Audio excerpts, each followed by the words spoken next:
Hello and welcome to another edition of Business Weekly on City TV. I am Pius Amihere Eduku, and coming up in this edition, government commences roadshow for the energy bond to clear the $2.5 billion debt in the energy sector. Also, some workers of Tigo and Airtel begin to exit the new entity following the approval of the merger by the NCA. Details of these plus other top business stories coming up in this edition.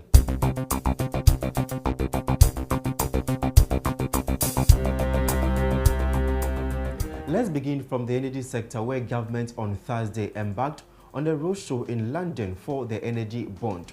Now, this is also expected to raise some $2.5 billion to clear the debt in the energy sector. The roadshow in London is the first of two to be carried out ahead of the bond issue. City Business News is also understanding that the bond will be issued in tranches. The first to raise 6 billion cedis, the equivalent of about $1.3 billion. Now, it is unclear whether government is issuing the bond on the back of the financial statement of the state power companies or as a sovereign one. This is because government is yet to officially announce a decision regarding deliberations with the IMF on the matter. To some telecom news, and City Business News is learning that some workers of Tigo and Airtel are voluntarily exiting the merged entity after the approval from the National Communications Authority (NCA). Now, even though the new entity is yet to announce some major positions in the company, the workers, some of whom have been speaking to Business Weekly, explain that their decision is as a result of the inevitable collapse of some positions in the merged entity. Now, latest information available to City Business News also indicates that there will be a vetting and assessment exercise for all staff of the two companies on the 13th of November. This week, President Nana Akufo-Addo launched the National Digital Property Addressing System. The system is, among others, expected to make it easier to identify locations across the length and breadth of the country. It is also expected to aid government business planning and enhance service delivery in the country. Now, some bankers who have been speaking to Business Weekly on this development have lauded the move, explaining that it will, among others, lessen the burden identifying creditors and reduce the non-performing loans in the financial institutions. In a related development, the Registrar General's Department has launched an e-certificate system to help businesses acquire certificates online.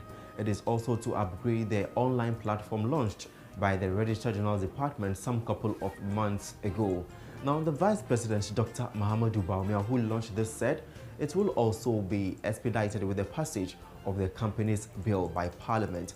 Meanwhile, the Registrar General, Jemima Owari, tells Business Weekly her department will by 2018 phase out all manual systems of registration for businesses.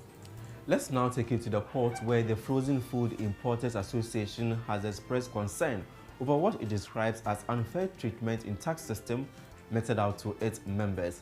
Now, the association has accused the GRA of favoring one frozen food importer at the expense of its members. According to them, the move, if unresolved, will lead to the collapse of their businesses.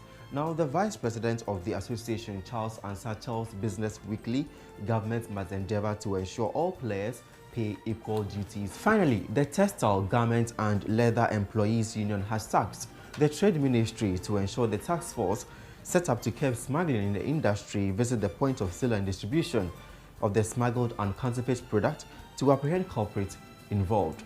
It follows a boycott of the inauguration of the task force by the union. The General Secretary of the Textile, Garment and Leather Employees Union, Abraham Kumson, tells Business Weekly the purpose for the task force will be defeated if their appeals are not heeded. And that is it for this week's edition of Business Weekly on City TV. I am Pius Amihere Eduku. Join us next week.